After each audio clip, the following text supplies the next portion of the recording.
It's January 26, 2021. My name's Juan Brown. You're watching the Blanco Lirio channel, and today marks the one-year anniversary of the tragic loss of 9 lives in a chartered helicopter flight, including NBA legend Kobe Bryant.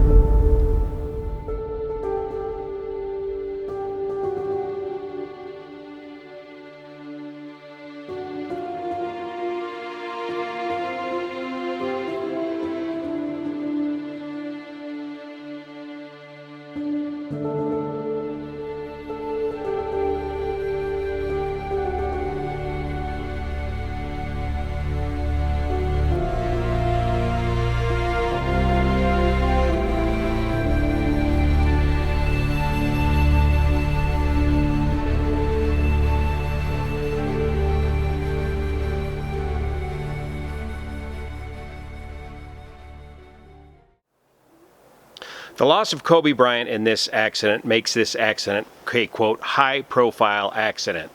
And this is how things get changed for better or worse in aviation.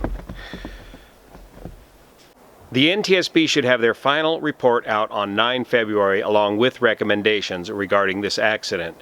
There's also some legislation proposed in the House of Representatives regarding this accident that I want to talk about today as well. When the NTSB makes its final report here on 9 February, we're going to find out that this accident was a classic case of pilot spatial disorientation in instrument conditions. This is a very common cause of accidents in aviation. But when such an accident is such a high-profile accident, legislation and some rules may very well change. And this has been going on ever since the day the music died, Buddy Holly, on up the line. When high-profile accidents like this happens, often things change. The FAA, or Federal Aviation Administration, has the dual-role purpose of regulating and overseeing aviation here in the United States, and they also have the purpose of promoting aviation in the United States. The NTSB was created some years ago as an independent agency to investigate aircraft accidents and make recommendations to the FAA to improve aviation safety. The NTSB itself has no ability to make legislation, make regulation, or change the rules. They can only make recommendations to the FAA to make changes to the FAA regulations. So as the years go by, the NTSB investigates most all aviation accidents and comes up with a basic report, and in these high-profile accidents will go into a very detailed report of what happened and make these recommendations to the FAA. Often these recommendations will go unheeded or unacted upon by the Federal Aviation Administration, and at the end of each year the NTSB comes out with a most wanted list of things that they would like to see changed in the industry, and often these most wanted items to improve safety, not only in aviation but in railroads and mining and pipelines. These changes year after year are often the same recommendations.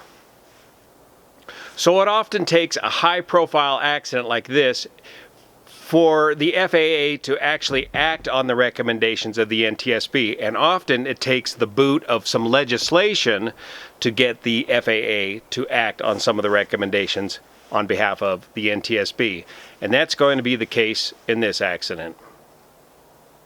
In this case, we have H.R. 7274, and there's several bills out there, and they'll be all merged together into one bill. This was introduced in June of last year by Representative Brad Sherman of California. Specifically, this legislation proposes that the FAA must require all U.S. registered turbine-powered rotorcraft certified for 6 or more passenger seats to be equipped with a flight data recorder, a cockpit voice recorder, and a terrain awareness and warning system. Now, these are all items that have been on the NTSB most wanted list, and these are good things to propose. And if you've been following this channel for a while, the collecting of this data is often the hardest part of understanding these various crashes. If we don't have the data, it's very hard to figure out the root cause of these crashes. However good this legislation might be, it kind of misses the point in this particular crash. When the NTSB makes its final report, you're going to find that this pilot suffered from disorientation in instrument conditions. This pilot, Aram Bedrosian, though he was instrument rated, he was not current and qualified to fly on instruments. Though the aircraft had an autopilot, the pilot chose not to use that autopilot to do an emergency escape out of IMC or instrument meteorological conditions. He instead insisted on trying to hand fly this aircraft through a bank of clouds up to a level of 4,000 feet to get above the weather and continue in visual flight rules. So even though the regulations did not require that Aram be current or qualified on instruments or ERA, he got himself in a position where he needed to use his instrument flying skills to get him out of the situation that he got himself into, but did not have the skills required to hand fly the helicopter through instrument meteorological conditions to VFR on top, visual flight rules, on top of the weather. And during that maneuver, he got disoriented and lost control of the helicopter. No amount of terrain warning system is going to help you if you do not have control of the helicopter. So why didn't the pilot just stop the aircraft short of the destination, divert, land somewhere else?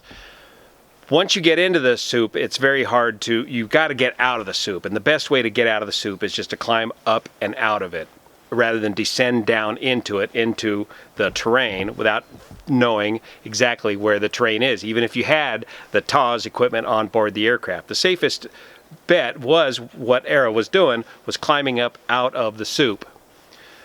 But why the pressure? Because the demand of the Part 135 charter type operations, especially in Southern California, the pressure to perform is tremendous. Those operators know if they don't get the job done, if they don't get that high dollar client to their destination when that client wants to be there, that client will find somebody else that can get the job done. And there's a good chance they won't be coming back to you as a charter operator for further business. So in addition to additional flight data recorders, cockpit voice recorders, and TAWS equipment on charter 6-passenger helicopters, I hope that also the NTSB makes recommendation as to the requirements for instrument proficiency of Part 135 helicopter charter pilots on transport size 6-passenger seat helicopters or larger as well. We'll have a full breakdown of the NTSB recommendation when it comes out on the 9th of February or whenever it comes out here on the Blanco Lirio channel. Thanks so much for your support, and especially over here on Patreon that make this content possible. See you here.